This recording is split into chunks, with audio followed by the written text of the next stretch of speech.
है।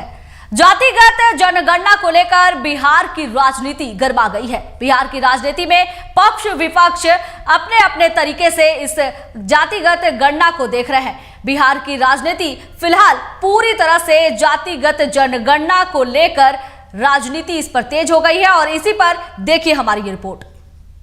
बिहार में जातिगत जनगणना की रिपोर्ट सार्वजनिक होने के साथ ही राजनीतिक विवादों के घेरे में आ गई है। पक्ष विपक्ष अपने अपने अनुसार इस रिपोर्ट को देख रहे हैं। विपक्ष के आरोपों को दरकिनार करते हुए पक्ष के नुमाइंदे जनगणना को लेकर सरकार की मंशा को पाक साफ बता रहे हैं। पक्ष के जोड़ घटाव के अनुसार जिसकी जितनी साझेदारी उसकी उतनी भागीदारी। 1931 के बाद पहली बार कहीं पर यह जनगणना हुई है, यह सर्वेक्षण हुआ है। इससे आपको हर व्यक्ति को, किसी को इससे आहत नहीं होना है। हर व्यक्ति के लिए जो नीति बनेगी ना, वो आबादी के अनुसार हिस्सेदारी भी तय हो। जातिगत जनगणना को लेकर पक्ष की मंशा जो भी हो, लेकिन विपक्ष को आगामी आम चुनाव के लिए ये बड़ा मुद्दा मिल गया है। रिपोर्ट के सार्वजनिक होने के साथ ही विपक्ष इसे बिहार को जाति के आधार पर बांटने की रणनीति बता रही है। ये जातीय सर्वे के नाम पर जातीय गणना करने का और उसके नाम पर अपनी राजनीति चमकाने का, सत्ता प्राप्त करने का एक खेल श्रीमान लालू प्रसाद यादव 15 वर्ष समय मिला। माननीय मुख्यमंत्री नीतीश कुमार जी 18 वर्ष समय मिला। कांग्रेस के लोग कि कई राज्य में सरकार थी, आप केंद्र में सत्ता में थे, 2011 में क्यों नहीं किया? आप अब जब चला जली का बेला है तो आप झमेला खड़ा करना चाहते हैं और बिहार में जातीय उन्माद पैदा करके फिर से 90 के दशक का जातीय नरसंहार कराना चाहते हैं। बिहार विभाजन का एंगल देने के साथ साथ बीजेपी इस रिपोर्ट के आधार पर हिंदुत्व का कार्ड खेलने में भी लग गई है। बीएसपी से बीजेपी के विधायक हरिभूषण ठाकुर बिचौल रिपोर्ट में हिंदू आबादी को देखते हुए बिहार में हिंदू राज्य घोषित करने की मांग कर रहे हैं। रिपोर्ट हुआ है तो इसमें तो हो गया कि जिसकी जितनी जनसंख्या भारी उसकी उतनी हिस्सेदारी। तो 82% हिंदू है बिहार में, तो हिंदू राज्य घोषित हो बिहार। हिंदू के सारे मुद्दे को प्रमुखता से रखा जाए और हिंदुओं जातिगत जनगणना को पक्ष विपक्ष के दल राजनीतिक मुद्दा बनाने में लगे हुए हैं। बिहार की सभी राजनीतिक दल अपने अपने ढंग से इसे जनता को लुभाने में लगे हैं। 90 के दशक के बाद बिहार की राजनीति में जातीय समीकरण का बोलबाला शुरू हो गया था। जातीय समीकरण का जो डाटा अभी रिलीज हुआ है, बिहार सरकार ने जो रिलीज किया है, इसको लेकर के सियासत काफी गर्म है और ऐसा प्रतीत हो रहा है, जो नेताओं का जो भी बयान सामने आ रहा है उससे ऐसा प्रतीत होता है कि आने वाले समय में 90 के दशक की पुनरावृत्ति हो सकती है। सहयोगी बाबर अली के साथ मनोज नारायण सिंह, टीवी 45 न्यूज, पटना। और इस पर ज्यादा बातचीत करने के लिए हमारे साथ सीधे जुड़ रहे हैं पटना से बिहार एडिटर मनोज नारायण सिंह। मनोज, जिस तरह से देखा जा रहा है कि बिहार में राजनीति काफी गर्मा गई है और मुद्दा है जातीय जनगणना। सरकार के द्वारा जब से डाटा रिलीज की गई है, बीजेपी लगातार कह रही है कि डाटा गलत निकाला गया है। साथ ही आरोप प्रत्यारोप का दौर भी शुरू हो गया है और अब अगर हम आम आदमी की बात करें तो वो भी जातीय जनगणना को लेकर इस राजनीति में कूद गए हैं। दिव्यांगजन भी मांग कर रहे हैं कि उनका भी जो उनकी संख्या है उसे भी काउंट किया जाए और इसको लेकर वो पिछले 10 दिनों से धरना पर है।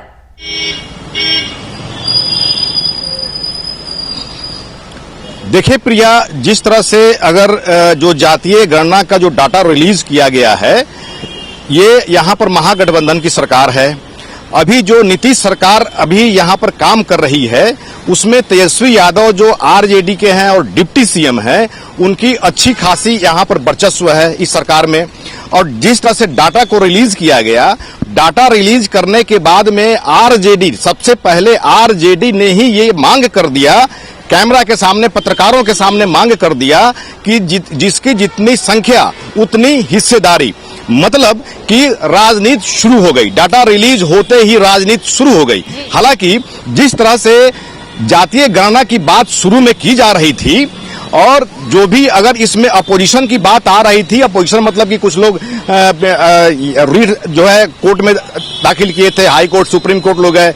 सरकार ने ये अपना दावा पेश किया था कि ये गरीबों के उत्थान के लिए आर्थिक सर्वेक्षण किया जा रहा है, ये ताकि जो भी दबे कुचले लोग हैं बिहार में उनको सामाजिक मुख्य धारा है उसमें लाया जाए, या फिर उनका जो पोजीशन है उसे थोड़ा सा उठाया जाए, उनके लिए फंडिंग की व्यवस्था किया जाए, उनके लिए योजना की व्यवस्था की जाए। तो ये सारा दावा किया जा रहा था। लेकिन जैसे ही डाटा रिलीज हुई और आरजेडी ने सबसे पहले तेजस्वी यादव और मनोज झा ने यह दावा कर दिया कि जिसकी जितनी संख्या उतनी हिस्सेदारी, इसको लेकर के यहाँ पर सारे विपक्षी जो भी पार्टियां हैं उनके कान खड़े हो गए। और ये अंदेशा कहीं ना कहीं ये जताया जा रहा था कि हो सकता है कि बिहार की राजनीति पुनः 3 दशक पूर्व में जा सकती है, जहां पर पहले जातीय समीकरण का गुणा गणित करके, कभी माई समीकरण का दावा करके, कभी भूरा बाल साफ करो का नारा दे करके यहां पर लालू यादव सत्ता पर काबिज रहे। और उस समय की जो व्यवस्था, जो ये सूरत हाल बिहार की हो गई थी, उसमें उस समय एक केस के सुनवाई के दौरान पटना हाई कोर्ट ने कमेंट कर दिया था कि बिहार में जंगल राज है। उसके बाद यहां पर जितनी राजनीतिक पार्टियां थी यहां पर अपोजिशन की, वो सब जो है जंगल राज कहना शुरू कर दी। जाहिर सी बात है कि जो व्यवस्था उस समय हो गई थी, मतलब कि रोडवेज की हो या फिर किसी डिपार्टमेंट माने कोई भी योजना का हो, स्कूल का हो, हॉस्पिटल का हो, सारी व्यवस्था चरमरा गई थी। लेकिन जिस तरह से 2005 में विकास के नाम पर नीतीश कुमार को लोगों ने वोट दिया, चूंकि व्यवस्थाएं पूरी तरह चरमरा गई थी, लोग जाति पाति में जो जितना उलझे हुए थे उससे निकलना चाह रहे थे कि विकास हो। कुछ ऐसा तबका था यहाँ पर उस समय 2005 में प्रिया ये आकलन किया जा रहा था कि बिहार में लगभग 35% वोट बैंक ऐसा है जो फ्लेक्सिबल है, जो पढ़ा लिखा वोट बैंक है, फ्लेक्सिबल वोट बैंक है। वो उसने जो है नीतीश कुमार को यहाँ पर गद्दी पर बैठाने में काफी जो है उसकी सराहनीय भूमिका रही। और विकास के नाम पर नीतीश कुमार गद्दी पर बैठे, यहाँ पर बिहार में डेवलपमेंट का काम हुआ। पहले लोगों का ये कहना था कि बिहार में गड्ढा में सड़क खोजना पड़ता था, लेकिन आज की स्थिति में है कि बिहार में राजधानी पटना से किसी कोने पे चले जाइए, 4 से 5 घंटे में आप पहुंच जाएंगे। तो जाहिर सी बात है कि रोडवेज की स्थिति सुधरी, स्कूलिंग की पहले के बनिस्पत स्कूलिंग की व्यवस्था भी सुधरी, हॉस्पिटल की भी व्यवस्था सुधरी, ये तमाम जो है व्यवस्थाएं सब यहाँ पर सुधरी हैं। लेकिन जिस तरह से मौजूदा हालात अभी बदले हैं जातीय गणना को लेकर के, इसलिए यहाँ पर विपक्षी पार्टियों का साफ तौर पे जो है कहना है कि ये जातीय उन्माद फैलाने की कोशिश हो रही है। जाहिर सी बात है। और माने उपेंद्र कुशवाहा को आप ले लीजिए, जो पूर्व केंद्रीय मंत्री हैं, विजय सिन्हा है, बीजेपी के नेता प्रतिपक्ष हैं, और भी तमाम लोग हैं, AIMIM के अख्तरुल इमाम हैं, यहाँ के प्रदेश अध्यक्ष हैं। उन्होंने, ये सारे लोगों ने ये दावा किया है। और ये तो खैर विपक्षी पार्टियां ये सब हैं। इसके साथ साथ अगर कहा जाए तो पिंटू, जो सुनील कुमार पिंटू हैं, जो JDU के MP हैं, उन्होंने भी आरोप लगा दिया कि उनके तेली समाज के वोट काउंटिंग में कहीं न कहीं घपला हुआ है, घोटाला हुआ है, ये गड़बड़ है, इसके लिए हम लोग आंदोलन करेंगे। तो उनका भी, वो भी अभी आंदोलन करने के मूड में है। ये तमाम जो है आरोप प्रत्यारोप चल रहे हैं। लेकिन ये साफ तौर पे यहाँ पर विपक्षी पार्टियों का कहना है कि अपने राजनीतिक लाभ को साधने के लिए ये डाटा रिलीज किया है। प्रशांत किशोर ने प्रिया यहाँ तक कह दिया है कि आरजेडी और JDU ने ये आखिरी यहाँ पर पासा खेला है कि किसी तरह जो है 24 और 25 का किला फतह किया जाए। तो जाहिर सी बात है कि पहले से भी यहाँ पर जातीय समीकरण का बोलबाला कर करके लोगों को गुमराह करके वोट बैंक की राजनीति होती रही है, वोट बैंक का पोलराइजेशन होता रहा है। तो जाहिर सी बात है कि जो डाटा रिलीज किया गया है और डाटा रिलीज होने के तुरंत बाद आरजेडी द्वारा ये कहना कि जितनी संख्या उतनी हिस्सेदारी, मतलब कि 85%। अब इसका जो है रिएक्शन देखिए। अब आरजेडी ने कहा कि जितनी संख्या उतनी हिस्सेदारी, बीजेपी ने साफ तौर पे कह दिया कि हिंदू यहाँ पर 82% है, 82% से ज्यादा है, तो बिहार को हिंदू राज्य घोषित किया जाए। तो ये तमाम जो है तरह की बातें सब हो रही हैं। लेकिन जनता, ये पब्लिक है, सब जानती है, जनता सब देख रही है, मौन है, सब देख रही है।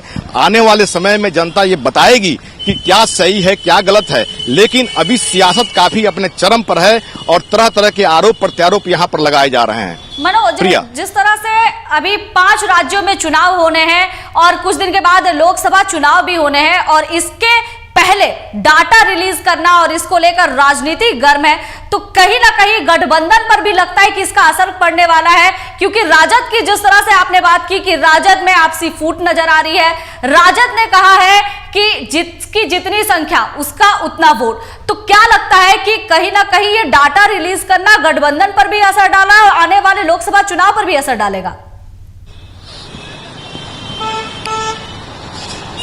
देखिए प्रिया, ये जो डाटा रिलीज किया गया है, इस डाटा को लेकर के जिस तरह से लोग अपना बयान दे रहे हैं कि फलाने जाति की संख्या कम करके दिखाई गई है, चाहे वो कुर्मी का वोट हो, कुशवाहा का वोट हो, तेली का वोट हो, ये कम करके दिखलाया गया है। बीजेपी ने कहा कि 1931 की जो जनगणना हुई थी उसमें 4% यादव था, अभी 14% कैसे हो गया? तो सिर्फ क्या यादवों की संख्या बढ़ी, बाकी किसी जाति की संख्या नहीं बढ़ी? तो ये सब तमाम जो है आरोप लगाए जा रहे हैं। कहीं ना कहीं कसक सभी लोगों के अंदर में है कि ये जो है डाटा कहीं ना कहीं जो है गलत जारी किया गया है। जिस तरह से डाटा रिलीज किया गया 2 अक्टूबर को और 3 अक्टूबर को जब विपक्षी पार्टियों ने जब हंगामा शुरू कर दिया और इस पर सवाल खड़े होने शुरू हो गए, तो सीएम ने आनंद फानंद में सर्वदलीय बैठक बुलाया। 3 अक्टूबर को सर्वदलीय बैठक बुलाया उन्होंने, और विपक्षी पार्टियों ने जब इसमें हस्तक्षेप करने को कहा तो नीतीश कुमार ने कहा कि ठीक है, हम अधिकारियों को आदेश दे रहे हैं कि इस डाटा को ठीक किया जाए। ये ऐसा आरोप भी लगाया जा रहा था कि टेबल रिपोर्टिंग ये हो गया है। बहुत सारे लोगों की ये शिकायत थी कि जो भी गणना करने वाले लोग हैं बहुत सारे जगह गए नहीं, घर में बैठे बैठे सब ये डाटा जो है बना दिया गया है, अपने राजनीतिक स्वार्थ के लिए बनाया गया है।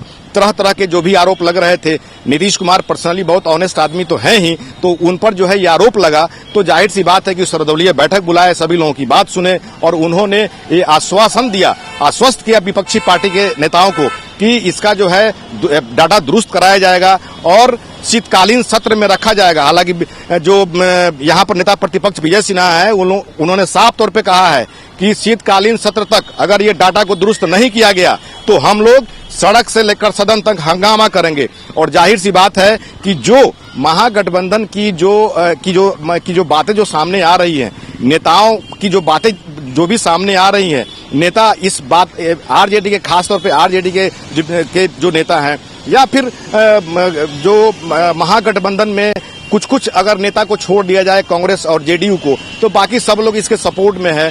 तो ऐसा नहीं प्रतीत हो रहा है कि डाटा में माकूल सुधार होने की उम्मीद, हालांकि हो जाए तो बहुत अच्छी बात है, लेकिन अगर ऐसा नहीं हुआ तो विधानमंडल का सत्र जो है काफी हंगामेदार रहेगा। विपक्षी यहाँ पर काफी हंगामा करेंगे। और रही बात यहाँ पर INDIA में फूट पड़ने की बात, तो सीताराम येचुरी ने सीपीआई के जो सुप्रीमो हैं, उन्होंने साफ तौर पे कह दिया है कि ये जो जातीय गणना का जो डाटा है, इससे हमको कोई लेना देना नहीं है, हमको इस पर कुछ नहीं बोलना है। ये बिहार सरकार का मामला है, बिहार सरकार अपना सोच समझ करके ऐसा की होगी ओवरऑल। लेकिन जिस तरह से बिहार में जातीय गणना कराई गई है और जातीय गुणा गणित के खेल पर जो राजनीति यहाँ पर होती रही है, जाहिर सी बात है कि और भी प्रदेश में जो भी राजनीतिक दल होंगे वो ऐसा प्रयास जरूर करेंगे कि जातीय जो गुणा गणित का खेल है, वोट पोलराइजेशन के लिए, ये हम लोग भी करें। लेकिन सबके बावजूद कुछ भी हो रहा है, लेकिन यहाँ पर है कि मोदी हटाओ, इसी अभियान में INDI किसी भी कीमत पर एकजुट रहना चाहती है।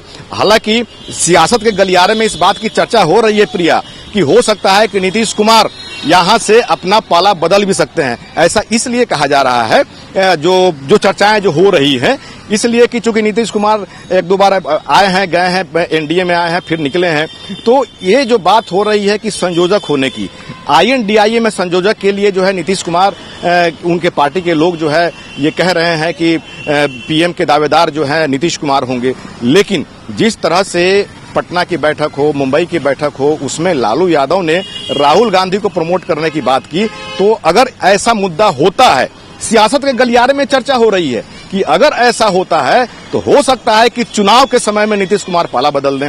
लेकिन अभी मौजूदा समय में आपका तो बता दें आपको कि जिस तरह से बिहार सरकार ने जातीय जनगणना को लेकर डाटा रिलीज किया है, इस पर राजनीतिक प्रतिक्रियाओं का दौर जारी है। पक्ष विपक्ष इसे अपने हिसाब से ले रही है। पक्ष जहां इसे अपने लिए और विपक्ष के लिए, साथ ही आम जनता के लिए एक बहुत बड़ी उपलब्धि बता रही है, वहीं विपक्ष लगातार इस मुद्दे को लेकर सरकार को घेरने में लग रही है। विपक्ष का कहना है कि जो डाटा जारी किया गया है वो बिल्कुल गलत है और इसे फिर से जांच करनी चाहिए।